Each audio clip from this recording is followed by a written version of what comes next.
Hi everyone, I'm Liz and welcome back to Elizabeth Ann Can Stitch.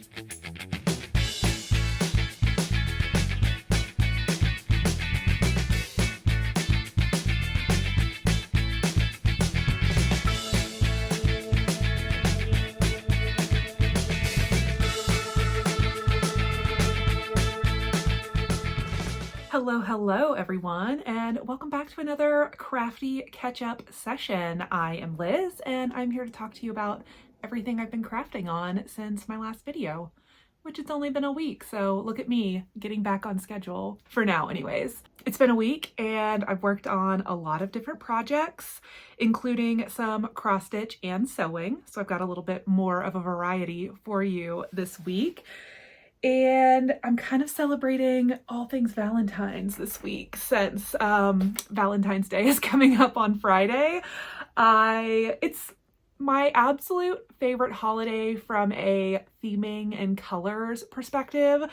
It's not that big a deal to me, like, personally, in terms of, like, you know, Rob will probably get me. I requested chocolate covered strawberries. That's like the one thing I want around Valentine's, but otherwise we don't really do any kind of big thing. Sometimes we'll go out to eat if we're feeling like it. Most often we'll just like cook a nice meal at home because, you know, it's kind of a made up holiday, right? But I so enjoy the red and pink, the hearts, the girly, over the type, lovey-dovey feelings of Valentine's Day. I think it's a very fun holiday from like a decor and theming perspective. So I am wearing my favorite sweater. I found this last year at Target. No idea if they have it this year or not. I think it sold out pretty quick last year when they had it, but this is from Target in case you're looking for it.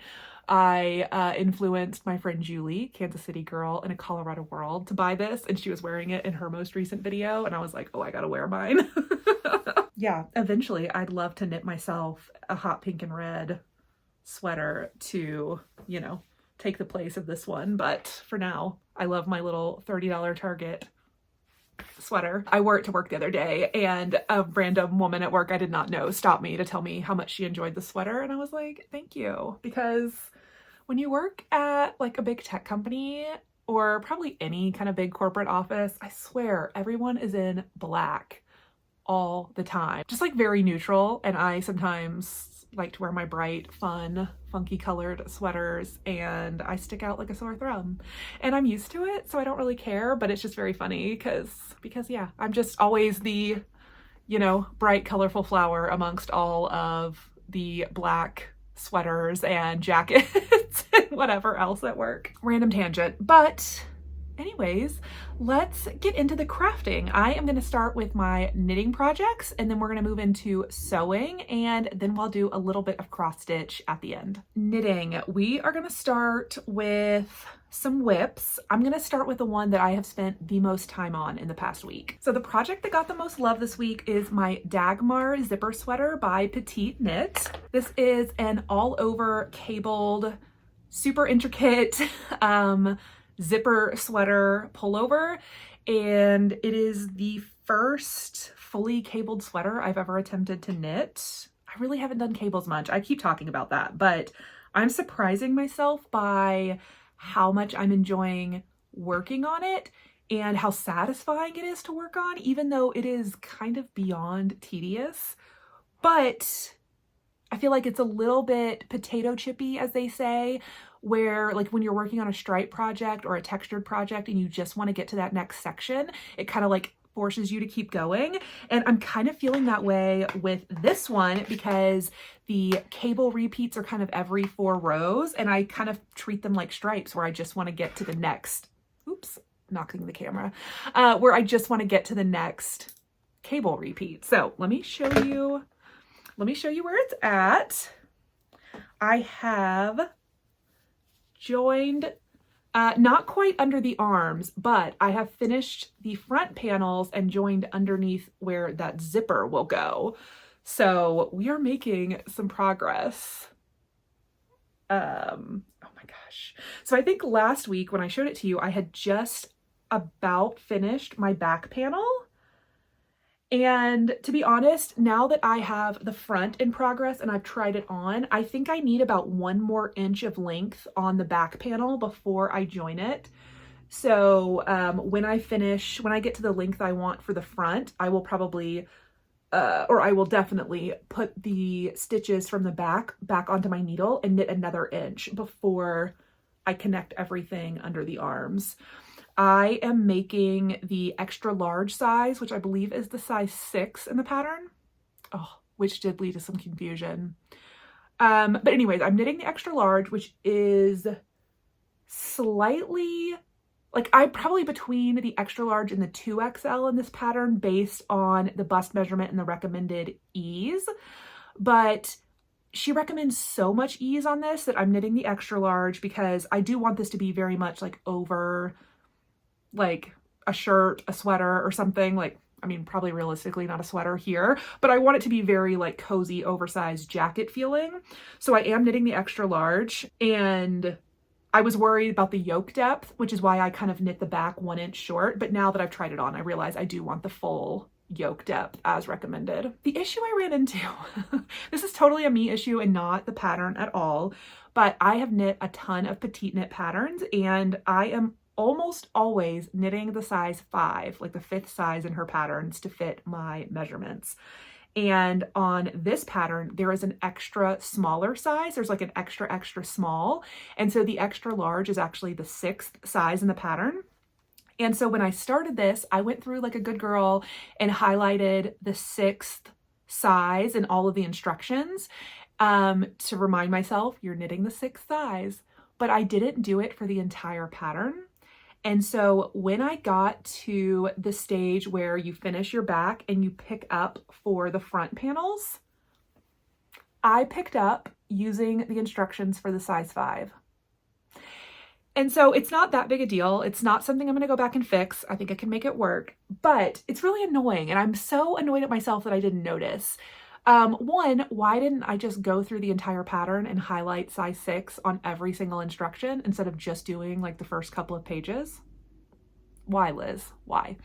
But basically what happened is, you know, I'm just going to make up the numbers, but basically to pick up for your front shoulder, you pick up on this knit edge, and it tells you, let's say for size large, you pick up 50 stitches, and for size extra large, you pick up 52 stitches.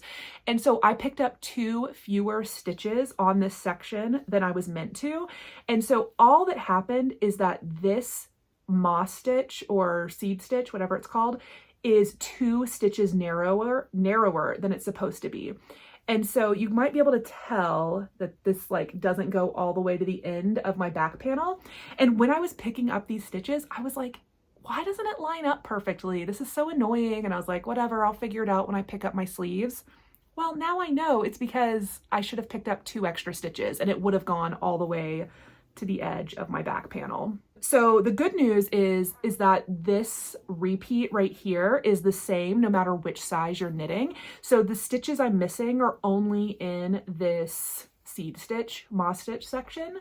So I'm going to be able to make it work. I'm just going to have to kind of pick up carefully up here at the top, and maybe, I don't know, there might be a little bit of a not perfect join when I pick up my sleeve stitches, but I think I'm going to be able to make it work.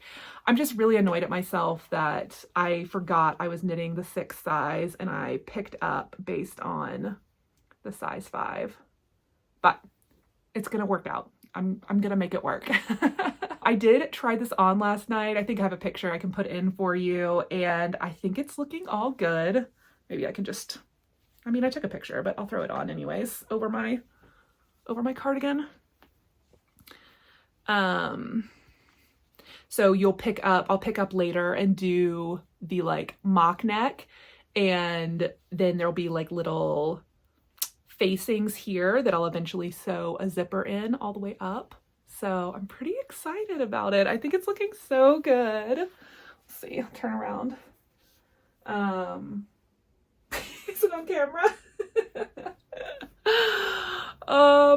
Yeah, so I worked on this a ton, and I am happy I managed to get both fronts picked up and joined under the zipper. I have about 1.5 inches more to knit on the front, maybe 2 more inches to knit, and then I'll go back and do the 1 extra inch on the back, and then I'll be ready to join it in the round. It's definitely a slow going project, but I'm really having fun with it, and it's really engaging even though it's tedious and the cable rows take forever. Honeycomb is beautiful, but it is a lot of work. Or it is for me because I'm not really an experienced cable knitter. Oh yeah, I've just got my little cable needle tucked into the side here. I have managed to keep this one safe from the cats. I think I told you in the last episode that they ate the other 2 of these cable needles. The yarn. I am using Knit Picks High Desert Worsted in the color Alder, and I absolutely love it. My only wish is that they had more colors because I would love to knit more projects in this yarn.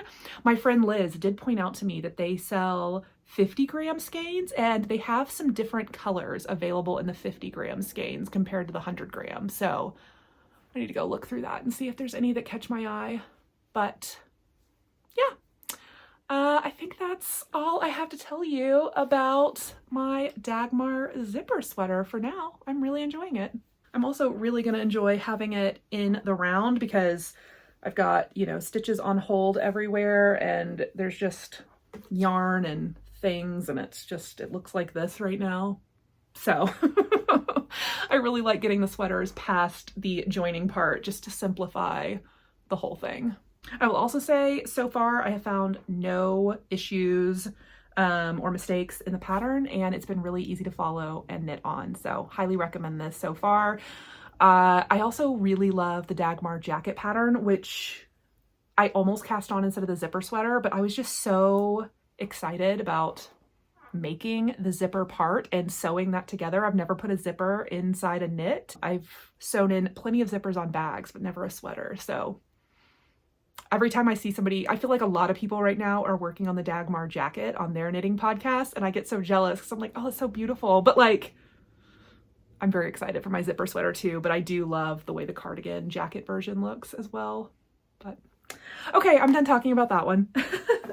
Okay, we're gonna move on to another project that's kind of in the exact same state as the Dagmar zipper sweater, and that is my Stockholm slipover by Petite Knit. A lot of Petite Knit in this episode, apparently. And this is the first of my kind of Valentine's themed projects. So this is the slipover that I am knitting to mimic a vest that I found on Boden.com. And upon further reflection, I'm pretty sure this is a kid's vest that I got inspired by, but I don't care. So I think last time I showed it to you, I had just finished the back panel, or I don't even know if I'd finished it, but I was working on the back panel. So in the last week, I finished the back, I picked up for the fronts, and I joined it in the round today at lunch. So it's looking a little crazy. It's got so many ends. But it's looking like a little tank top right now. Here it is. I am doing the Stockholm slipover in the 5th size with no modifications, except that I added in stripes. And I am doing 12-row stripes to kind of mimic the Boden version that I fell in love with, and I will be using a medium pink to do the ribbings on the whole slipover. Here's the back of it.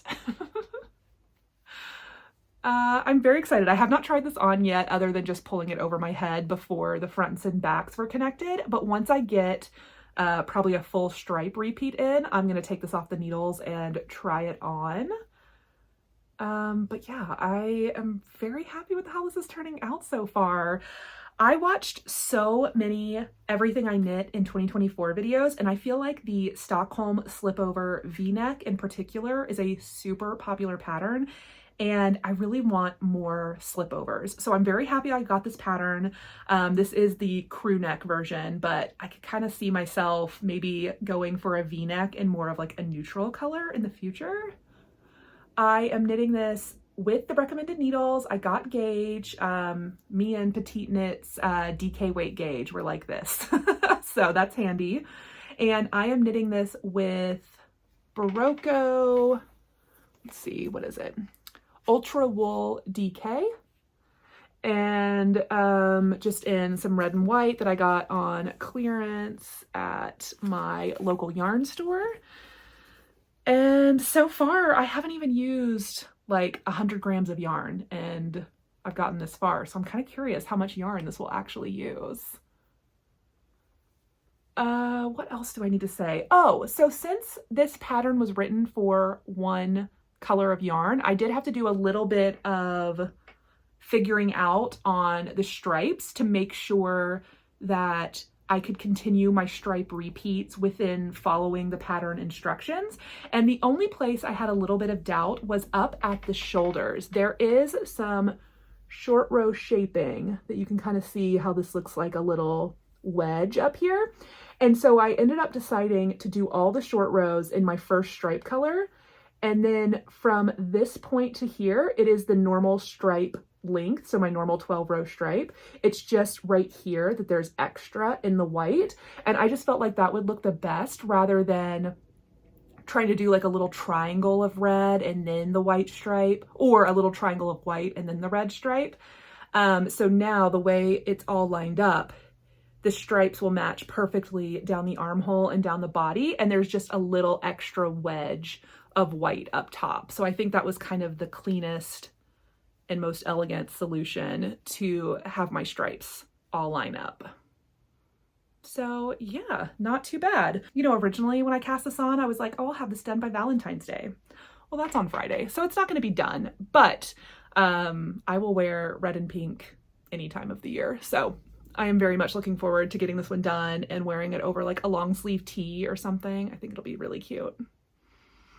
So yeah, that is my Stockholm slipover. Okay, next up really quickly, I worked a little bit more on my Musselburgh hat. This is a pattern by Ysolda Teague, and it is a very basic stockinette beanie pattern that you knit in a long tube, and it eventually gets folded up inside itself to become a double thickness beanie. And I am knitting this with Ruby and Roses Into the Woods. And it is on her plump rose base, which is just the squishiest, nicest kind of heavy fingering weight merino cashmere blend yarn. And I only did about an inch on this. So from where this yellow marker is, I mean, kind of silly to show you updates, but like, you know, I spent a couple hours doing this the other night because I needed a stockinette project. So here it is.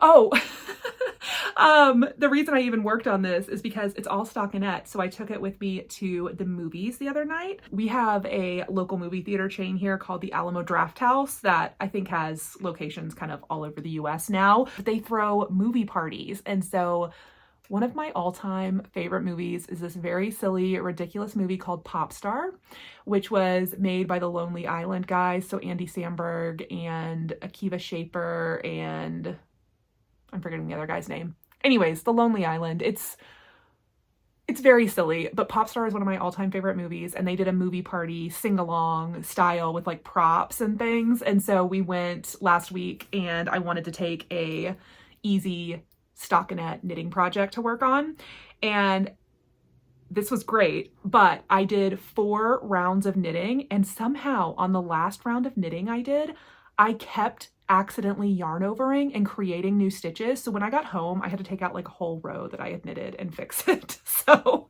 it was like, you know, that whole 1 step forward, 2 steps back. So I think I got like 3 rounds of knitting accomplished, and then I don't know what I was doing on that 4th round, but it was in the dark, and this is dark yarn, so I guess my blind knitting game is not quite up to what I thought it was, but anyways, I got some more work done on my Musselburgh. I am knitting this on US size 2 needles, and I am planning to do the double folded brim option. So still, you know, a ways to go on this, but it's just a nice, easy project to take with me when you know, I'm just going to be sitting around or I have a little downtime. It's just very portable and easy to work on. Okay, the last knitting project is a new start. This is my second annual pair of Valentine socks. I ordered a sock set from Full Moon Fibers called Love Letter, and it came in earlier this week, and I dropped everything to cast on a new pair of Valentine socks. So this is the main sock yarn, which is Full Moon Fibers Nebula sock base, and it has this really pretty black kind of woven through, so then it's over dyed with the colors of the yarn, but it always has these like black speckles in it, and I just think it's so cool. And the sock set came with 2 mini skeins, one of which was this awesome hot pink, and the other one was like a really dark kind of maroon red, but I decided I wanted a brighter red, so I pulled a Sorella mini I had out of my stash to use with the pink. And I cast on a pair of toe-up socks. This is a free pattern. I think it's just called Vanilla Socks with Gusset or something. I'll have it linked down below for you. And this is my progress so far on my new toe-up Valentine socks. So I decided to do a contrast toe with the hot pink.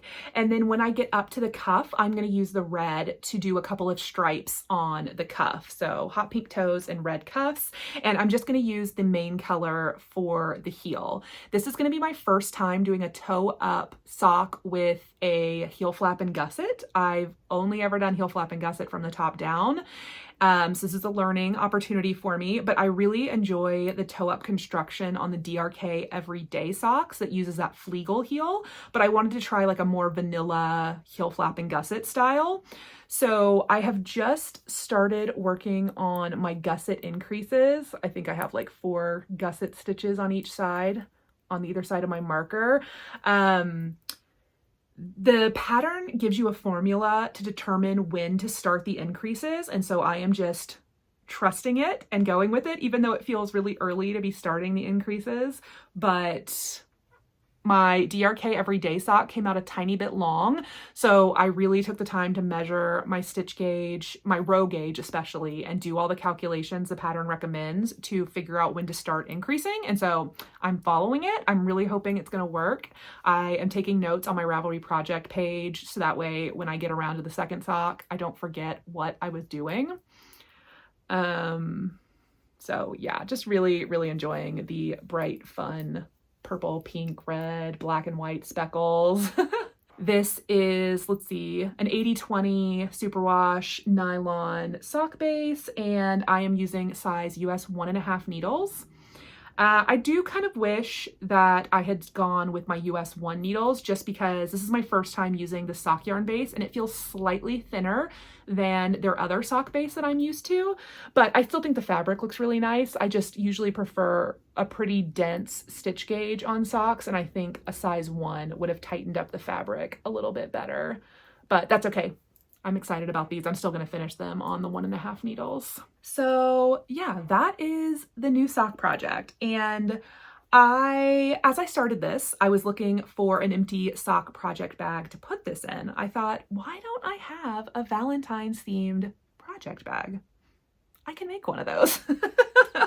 And so last summer or the summer before, I published a video on my favorite way to make a drawstring bag, and it's the perfect size for a sock in progress. And I was like, okay, let me make another one of those, but I'm going to change it up a little bit. And I decided to make a quilted version of my favorite drawstring bag. And here is what I ended up with. It's empty now because my sock is sitting over there, but it is the very similar style. I'm trying to think if I have one of my normal sized bags. One sec. Oh yeah, here's one. Okay. So this is the bag from the tutorial. It's just made out of fabric, no interfacing, so very soft and lightweight. And then you can see the difference with this one, which is just that it's slightly wider and slightly deeper, so just slightly bigger. And I quilted the panels for the main exterior fabric. So it's constructed very similarly to this bag, and I did film myself making this just to give you my tips and tricks for using quilted panels and the sizes and everything I made. So yeah, if you want to watch me make this bag and see a little mini tutorial, I'll let that run right now. Okay, so I want to make a new knitting bag, and these little drawstring bags are my favorite. They're so simple to make. So I'm gonna make another drawstring project bag, but I'm gonna make a few modifications. I'm going to modify the size to be slightly wider and deeper, so just a little bit bigger of a bag. And I think I'm also going to quilt my panels just to make the bag like a little sturdier. Or I might use fusible fleece, but we'll see. I'm gonna go ahead and get my fabrics cut out, and I'll show you the modifications I make along the way.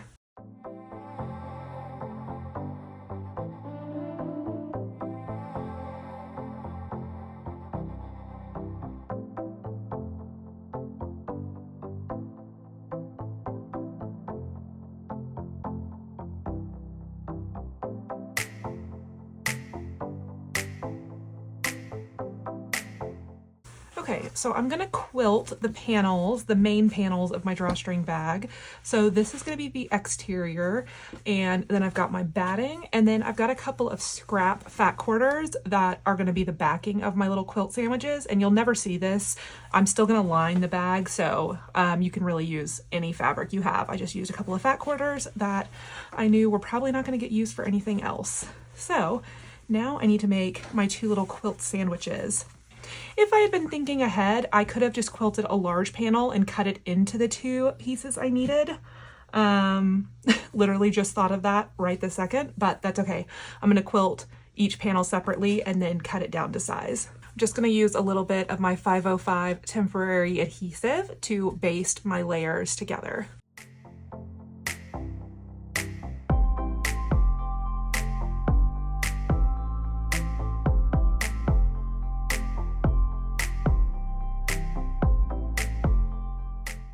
Now I'm just going to use my friction heat erasable pen and a ruler to mark myself some quilting guidelines.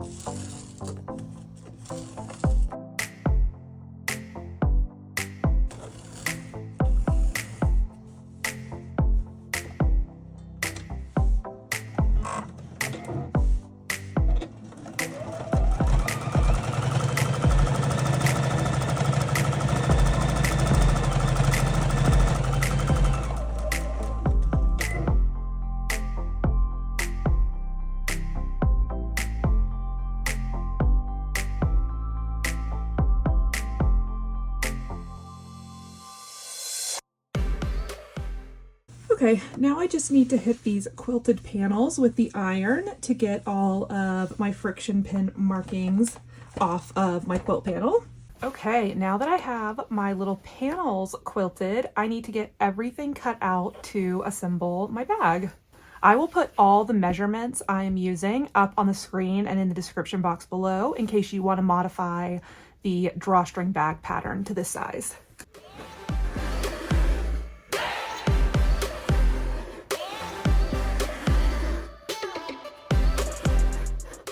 Okay, so I've got the main body panels and I've got the accent drawstring casings.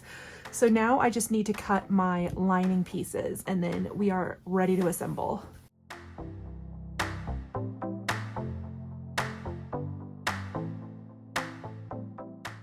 Okay, the next step is to assemble the bag. So I am following the instructions from my original drawstring bag tutorial, which of course I will link below.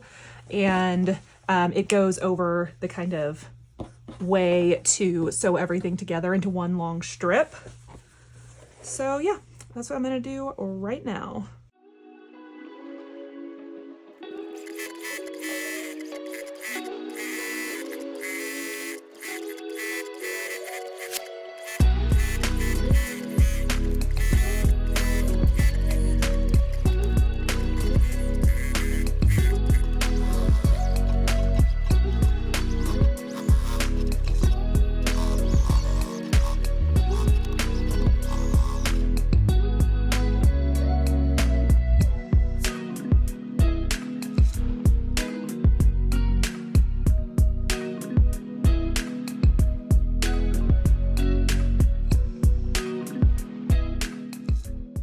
I'm just using 1-inch twill tape that I have in my stash. I wish I had a bright white color, but this does kind of match this fabric. To be honest, I did not really think about these whites not matching when I picked these fabrics, but I'm okay with it. This is one of my all-time favorite fabrics. I've had hoarded in my stash for like 10 years.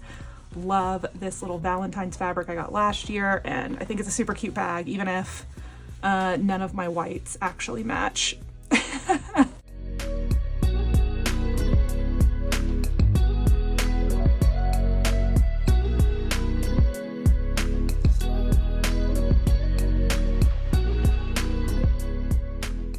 So yeah, that is the finished project bag, and I love the size. I feel like it'd be really good for a little scarf project too. It has plenty of space for like a full sock set, and you could even put probably a couple of skeins of yarn in there. And I left the accent panels unquilted because I feel like it just closes better when the fabric for the drawstring compartment is a little bit thinner.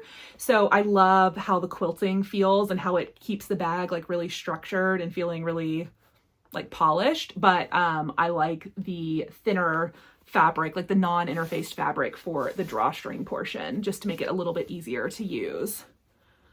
I did realize while making this, I don't know why I didn't think about it when I was picking my fabrics, but this is like a cream base. This is a white base.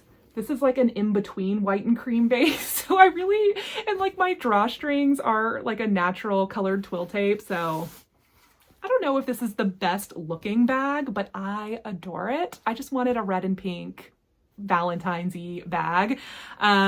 This red and pink fabric is actually probably about 12 or 13 years old, from a designer named Heather Bailey, who still produces or designs fabrics, but this was like from one of her very first fabric lines when I got into quilting. I mean, it might have even been like 15 years ago at this point. I have made so many things in this fabric, and this is like my last half yard, and I was like, let's make a project bag. And then I had bought this like black and white kind of conversation heart fabric last year from Fat Quarter Shop, and I don't know where this one came from, but I just put all my fave Valentine fabrics together, and now I have a super cute little bag to use for my annual Valentine socks tradition. Okay, so speaking of sewing, I wanted to talk about a project that I cannot wait to start. I have a friend named Ashley who is Paper Crane Yarns here on YouTube, and she has an Instagram account, and she inspires me so much with her projects. She and I feel like have a lot of the same like color loves and patterning and print, and I don't know, I just feel like I want to make everything she makes.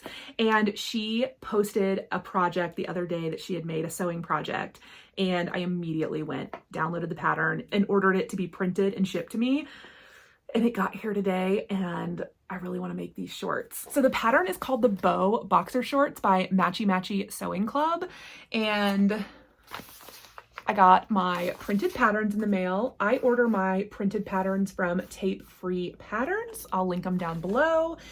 No affiliation, they're local-ish to me. They're like in the Dallas area, and really great pricing, really quick delivery. And I printed 2 copies just in case I love it and want to make multiple versions of these shorts. I love the pink and red stripe that Ashley used on hers, and I think is modeled in one of the pattern photos like on their website. I actually don't have any fabric picked out right now for this, and my thought is that I might kind of make a crazy like tester version using random fat quarters out of my stash, like ones that coordinate and would look cute together, but kind of making a very scrappy version of these shorts just as like a tester to get the fit. I really love this kind of like boxer short as outerwear trend, and I feel like I would wear these a lot in the summer. So I feel like the first pair are going to be just to make sure I'm making the right size and they fit the way I want them to, and then I'll buy probably some super cute striped fabric and make myself a more like commercial or like ready to wear style pair. But yeah, so I got my pattern printed, and hopefully this weekend I will set aside some time to actually cut this out and put it together. It looks like a super quick, easy to make pattern. I love the little bow tie details on the side, and yeah, very excited to make these. So that's a future sewing plans project. Okay, the last thing I wanted to talk about is cross stitch. And I want to start by just sharing a couple of my favorite Valentine's stitching projects that I've completed over the years. One of which is one that's sitting right behind me in this video and that you've definitely seen if you've been on my channel for a while. And this is my monthly wordplay series. This is the series by Brenda Gervais. And I have been stitching all of the months. And I started this project probably 3 or 4 years ago, and I think I only have 6 of the months completed. So I really need to get my butt in gear and stitch the other 6. But I thought I would show off the February one that I think was the very first one I ever stitched. And I just love it. I do my own color conversion on these. If I have the called for colors in my stash, I'll pull them. Otherwise, I just pull the colors that I like, that I think match the vibe of the pattern. And I finish all of mine the same size in the same way to be mounted on this little metal like recipe box from Hobby Lobby. I got this back in 2020. I've never seen it there again. There's similar stuff out there, but I'd love to link you to this exact one, but I've never been able to find it again. But it's just a little metal recipe tin box. And does it say what size it is? It is 9.5 inches by 9.5 inches by 5 inches. So like 9.5 by, really? Is that right? I don't know. That's what the label says. But anyways, and then I just use washers glued to the back of my pieces. And then they mount, you know, if I take the time to get it on there correctly, it looks all nice. And then the rest of them just get stored in the top of the tin. So it's really handy, and I really want to get the rest of them stitched so that I have the full month series. I think I have just like kind of every other month done right now. So yeah. Anyways, that's one of my favorite finishes, and then I have 2 other little ones that I want to show you. This is a little freebie that I think I stitched about 2 years ago. This is a Lizzie Cake freebie, and if I can still find it, I will link it for you. And it's so tiny, and especially even more tiny because I stitched it on 36 count fabric. So I paired it with, I think, the same fabric that I used as the lining of this bag. This must have been leftovers. Yeah. And a little piece of red rickrack. I just grabbed colors from my stash, and then I have this cute little stamp, like Valentine stamp fabric that I used on the back. So this sits in my little pillow bowl in my entryway, and I love it. And then the other thing, this thing is one of my pride and joys. This is the only biscornu I have ever stitched and put together. I have several others in my stash, but this is the only one I've ever completed, and it's gorgeous. This is a heartstring samplery pattern. I'm forgetting the name, but I'll put all the details for you on the screen. And you stitch the top and the bottom, and then you sew it together along these lines. If you just search on YouTube like biscornu tutorial, there's a lot of people who have put tutorials together on this. They're really simple to do, just some like hand sewing basically. And I just think this thing is gorgeous.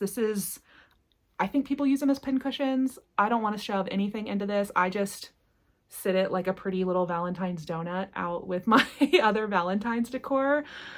I love the little bluebirds and the Valentines, and I mean, this is just one of my favorite Valentine stitches I've ever done. And I think I used all of the called for. I'm pretty sure I bought this like kitted up and did it all exactly as called for. So yeah, those are some previous finishes. Let's talk about some stitching I've done this week, because I stitched last night for like 3 hours, which is the first time I've cross-stitched, I think, since November. So very, very happy to be back to my cross-stitching a little bit. Even weirder is that I cross-stitched from a paper chart. What? Who am I? If you've been around this last year, I've really fallen in love with not Pattern Keeper, what's it called? Markup, RXP, which is an app for the iPad where you can use digital charts and mark off your stitches, highlight stitches, track your stitching. I've just really fallen in love with that kind of stitching. And so that means that a lot of whips I have that use paper charts, I just haven't been stitching on because it just feels like more work to get out the charts, and I can't zoom in on my charts like I can on my iPad. And honestly, ever since I've turned 40, my eyes have gone downhill. Like, I've always had bad eyes. I've worn glasses and contacts my entire life, but I need magnification now. And it's just harder on a paper chart to, you know, count your stitches when the iPad does it so nicely for you and highlights everything. Okay, but that's enough complaining. Let me show you what I've been working on. I have been working on my floral motif sampler by the Scarlet House. And this is a very special project to me. I kitted this up when I went to visit the Attic Needlework store in person in September 2023, so a couple of years ago now. And it was such a great trip. I went with my friend Liz on a girls' weekend just to shop and have a good time. We ended up doing a meet and greet at the Attic. That was really, really lovely. And yeah, we had a great time. And I was thinking about this piece this week because if you're part of the cross stitch community, you probably know that Jean Lee, who was the owner of the Attic, passed away from cancer, I think probably 2 weeks ago now, maybe a week and a half ago. And, you know, it's just affected a lot of people who knew her. Jean was an amazing, amazing lady, a great businesswoman. She ran one of the like premier cross stitch stores. And I think that everybody who knew her is really going to miss her. I got to know her through this world of putting videos out on YouTube. It's such a strange thing, like how you meet people, right? And I met her because I started making videos. She found my videos, loved them. We started messaging on Instagram, and then we met in person at several different cross stitch retreats and events. And every time I ran into her, we just had the best time catching up and talking about projects. Then when she found out that me and Liz were going to visit her store, she asked if we would do like a meet and greet kind of event. And she hosted such a fun event. We had such a good time. And I just really loved that. I really love that these videos just like introduced me to people that I would have never met. And I'm so happy that I got to know Jean. And I'm just thinking a lot about her colleagues and friends and family at the Attic, and I know she's so greatly missed, and I just feel blessed that I got to know her. So I was thinking about her this week, and I wanted to work on this sampler that I kitted up at her store. So anyways, I'm not going to talk much more because I'm going to get misty-eyed and sad. The floral motif sampler. I am stitching this with a silk floss conversion that I purchased at the Attic at my visit, and it is all beautiful over-dyed silks. I'm obsessed with these colors, and I am forgetting what fabric I'm using, so I'll put it up on the screen. But I am stitching this on a 36 count fabric with 1 strand of silk, and this is, you know, it's going to be huge, but we'll fold it up and focus on the area that I've been stitching on. It's so pretty. I basically have been stitching down in this bottom corner, and I started this really big motif down here. I just got it started last night, and yeah, it's just so fun to work with these flosses. The silks are gorgeous and they glide so smoothly with 1 strand on 36 count. And I feel like floss is slightly thicker than cotton, so it like really provides like excellent coverage on the fabric. Yeah. Gosh, how do I even talk about cross stitch anymore? I've forgotten. I used to be a floss tuber, guys. What else do I want to say about this? It's beautiful. I wish Scarlet House did PDF copies because I really want to put this in my markup so that I can work on this more frequently.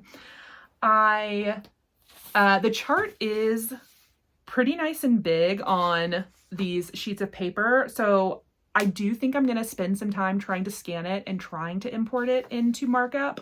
I've had limited success with that in the past, but I really want to work on this one more. This is definitely one I want to get finished. So I need to find a way to get it imported into markup so that I can work on it some more.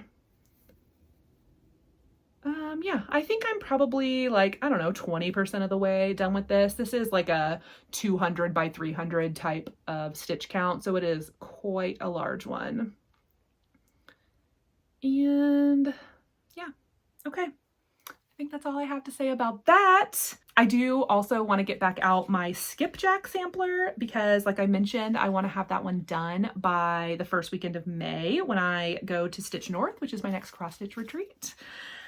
So yeah, that one is in markup. So that one is very easy for me to work on. I don't know, I've just been in full on sweater making mode since the fall, and I don't see that changing anytime soon, but I still want to sneak in some cross stitch and some quilt projects here and there to keep up the variety and keep myself feeling like creatively inspired, because yeah, I just want to do all of the things all of the time. Anyways, I think that's all the crafty content I have for you. The haul was just that full moon fibers yarn and that pattern that I bought. So other than that, I don't think I've ordered anything this week, which is great. I have kind of told myself that I need to slow down, if not stop buying yarn, because I've kind of filled up that cabinet completely, and I have so many projects kitted up in that cabinet that I need to start and complete before I can really bring new yarn into this house. So I'm trying to kind of keep in mind, do not order yarn unless it's a very specific project that you're going to cast on immediately. So like if some pattern drops and I know I want to make something and I don't have the right yarn, fine. But otherwise, just start things that are in your stash, because I have so many projects kitted up in my stash that I could start at any point in time. So I need to keep that in mind. I also have made plans to go back to Flock Fiber Festival in Seattle in August with my friend Liz. Definitely don't have a drink every time I say my friend Liz, because you'll be drunk. But yeah, Liz and I are going to go to Flock, and that means I'm going to be buying a lot of yarn. So I think that from now till then, which is like 8 months away, it's a long time to be on a yarn diet, but I'm kind of trying to put myself on a loose yarn diet because I've got so many beautiful things in this room to work on, and I have run out of storage space. So that does not mean that if you see me showing off new yarn on this channel that you should ask me what I'm doing, because I know. Believe me, I'm still gonna buy yarn. I know I am. That's why I can't be like, it's a ban, you know, no buy, or I guess I could say that and just not show off any new yarn purchases. But then anyways, we're not gonna get into that. I'm not putting hard rules on myself, because this whole thing I'm doing here is all about fun and stress management and, you know, yeah, so just some loose guidelines I'm trying to keep in mind so that I just don't run out of space in this room. Anyways, okay, I'm getting rambly, so I think I'm going to wrap it up here. I hope everyone has been having a very good February and you're not freezing cold wherever you are. It was 85 degrees here on Sunday. I went out for a walk and was sweating, and now it is like 45 degrees and I am freezing. So yay for Texas weather. Anyways, I hope you have a great Valentine's Day and a good February, and I will see you in my next update. Bye.